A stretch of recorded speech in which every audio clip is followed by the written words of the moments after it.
Assalamualaikum warahmatullahi wabarakatuh. Halo guys, bertemu lagi dengan saya Fadila Syufa Khairunisa dari Prodi Hukum Ekonomi Syariah di STAI Al-Falah Cicalengka, Bandung. Pada video kali ini saya akan sedikit kembali memaparkan materi yang sudah dipelajari tentang conjunction. Apa itu conjunction? Conjunction bila diartikan ke dalam bahasa Indonesia yang berarti konjungsi, yang merupakan salah satu dari 8 bagian pidato dalam bahasa Inggris. Seperti yang dikatakan oleh Malm Jair yang mendefinisikannya sebagai bagian dari pidato yang tidak dapat dipungkiri yang menghubungkan bagian ucapan lainnya, di mana konjungsi ini memiliki arti penting dengan cara mengklasifikasikan arti atau hubungannya. Dan sedangkan menurut Aydin Law dan Rashadi yang merupakan ahli bahasa mendefinisikan konjungsi sebagai hubungan sematik antara dua klausa.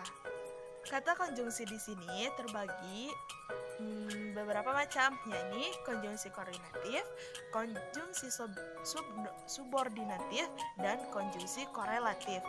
Yang pertama yaitu konjungsi koordinatif. Konjungsi koordinatif adalah kata yang menggabungkan dua kalimat dari tata bahasa yang memiliki makna sama atau sederajat. Konjungsi koordinatif ini dapat menyatukan dua kata kerja, dua kata benda, dua kata sifat, dua frase atau dua klausa. Ketika menyatukan dua klause dengan konjungsi koordinatif, jangan lupa untuk selalu meletakkan koma sebelum konjungsi tersebut. Kunci pada coordinative conjunction biasa kita sebut dengan fan voice yang terdiri dari kata for, and, nor, but, or, yet, and so. Nah, di sini ada contoh kalimat yang memakai konjungsi koordinatif. Contohnya yakni they are all dancing and playing at the night party. Nah, kalimat di sini menggunakan kata konjungsinya menggunakan kata and. Yang kalimat tersebut memiliki arti mereka semua menari dan bermain di pesta malam. Nah, kata konjungsi di sini memakai kata dan. Nah, untuk selanjutnya yakni konjungsi subordinatif. Konjungsi subordinatif adalah kata untuk menyambungkan anak kalimat dengan induk kalimat.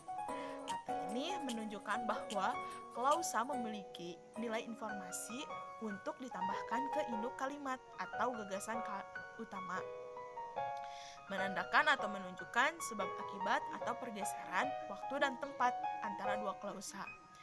Jadi, bisa katakan bahwa konjungsi subordinatif adalah bagian dari kalimat yang menambahkan informasi tambahan ke klausa utama. Dependent clause atau anak kalimat juga biasa disebut dengan subordinasi.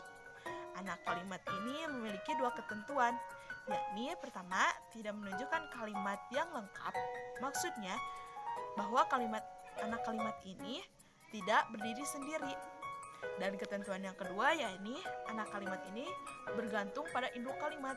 Induk kalimat merupakan kalimat yang dapat berdiri sendiri dan maknanya pun tidak dapat berubah.